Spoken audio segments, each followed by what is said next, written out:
කොච්චර හැදුවත් වටලාපන්න එක හරියට එන්නේ නැද්ද? ඉතින් මේ විදිහට try කරලා බලන්නකෝ. ඕනි කරන්නේ හකුරු, බිත්තර, fresh milk, vanilla, සාදික්කා, එනසාල්, කරාබ් නැටි, කුරුඳු. ඔය ටික තමයි ඕනි වෙන්නේ. ඉතින් මම ඉස්සෙල්ලාම මේ විදිහට හකුරු ටික චූටියට කපා ගන්නවා. මේ විදිහට හකුරු ටික මම චූටියට කපා ගත්තා. ඊට පස්සේ අපි පෑන් එක ලිපේ තියලා ඒකට සීනි මිරිස් හැඳි දෙකක් වගේ දාලා මේ විදිහට අපි ඒක උණු කරගන්නවා. මේ විදිහට අද දුඹුරු පාට වීලෙනකොට උණු වතුර ටිකක් දාලා පැණි ටික දිය කරගන්නවා. පැණි එක හොඳට දිය වුණාට පස්සේ අපි ඒකට එකතු කරගන්නවා අපි කලින් චූටියට කපාගත්ත හකුරු ටික.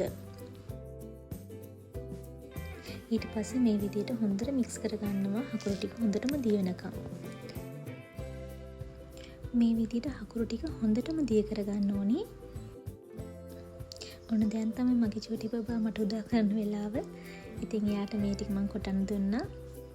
කුරුඳු එනසාල් කරාපු නැටි මේ විදිහට හොඳට කුඩු කරගන්නවා.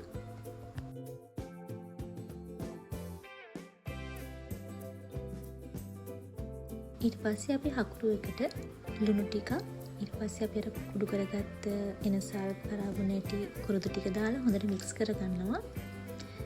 ඊට පස්සේ මම මේ එකතු කරගන්නවා ඒකට සාදික්කා ටිකක් සාදික්කා හොඳට ග්‍රේට් කරගන්නවා. ඊට පස්සේ අපි මේ ඔක්කොම දාලා ආයෙත් හොඳට මික්ස් කරගන්නවා. දැන් මම ඒකට වැනිලා ටිකක් එකතු කරගන්නවා. දැන් ෆ්‍රෙෂ් මිල්ක් ටික තමයි මේ එකතු කරගන්නේ. ඔයාලට ෆ්‍රෙෂ් මිල්ක් වෙනුවට පොල් කිරි උනත් එකතු කරගන්න පුළුවන්. පොල් කිරි ගන්නවා නම් උකු පොල් කිරි ගන්න. ඊට පස්සේ අපි ෆ්‍රෙෂ් මිල්ක් ටිකයි හකුරු මිශ්‍රණය හොඳට මේ විදිහට මික්ස් කරගන්නවා. දැන් හොඳට මික්ස් වෙලා තියෙන්නේ. මම දැන් මේක ලිපෙන් අයින් කරලා හොඳට නිමෙන්න තියෙනවා. ඒක නිවෙන අතරේ මම වෙන බෝල් එකකට බිත්තර 10 වෙන වෙනම කඩලා එකතු කරගෙන හොඳට මික්ස් කරගන්නවා.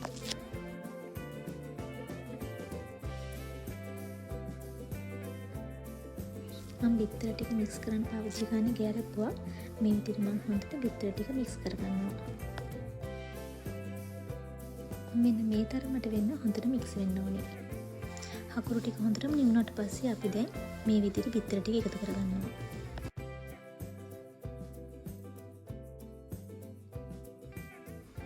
බිත්තර ටිකයි හකුරු ටිකයි මේ විදිහට හොඳට මික්ස් වෙන්න ඕනේ. ඊට පස්සේ මම ඒ ටික බටර් දාගත්ත තැටියකට මේ විදිහට පෙරහගෙන දාගන්නවා.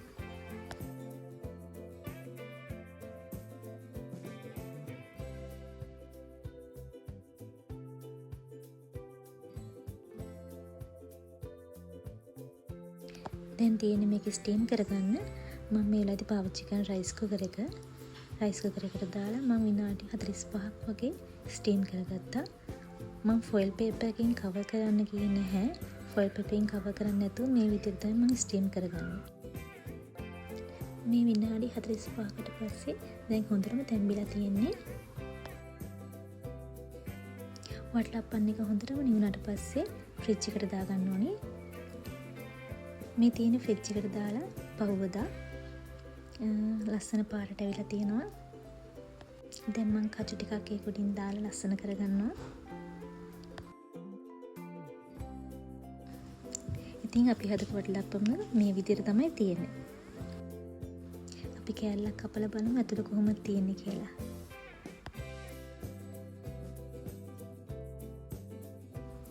මොන ලස්සනට වටලප්පන් එක ඇවිල්ලා තියෙනවා මේ විදිහට. ඉතින් ඔයාලත් මේක try කරලා බලන්න.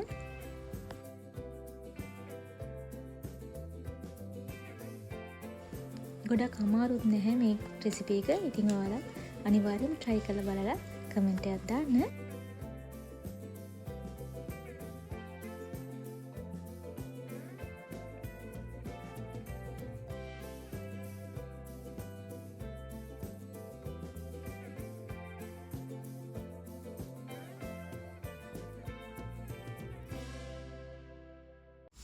ඉතින් මේ තියෙන්නේ මම ලේසියෙන් හදාගත්ත වටලප්පන් එක. ආයෙත් මේ වගේ ලස්සන වීඩියෝ එකකින් හම්බෙමු. ලයික් කරලා සබ්ස්ක්‍රයිබ් කරන්න අමතක කරන්න එපා.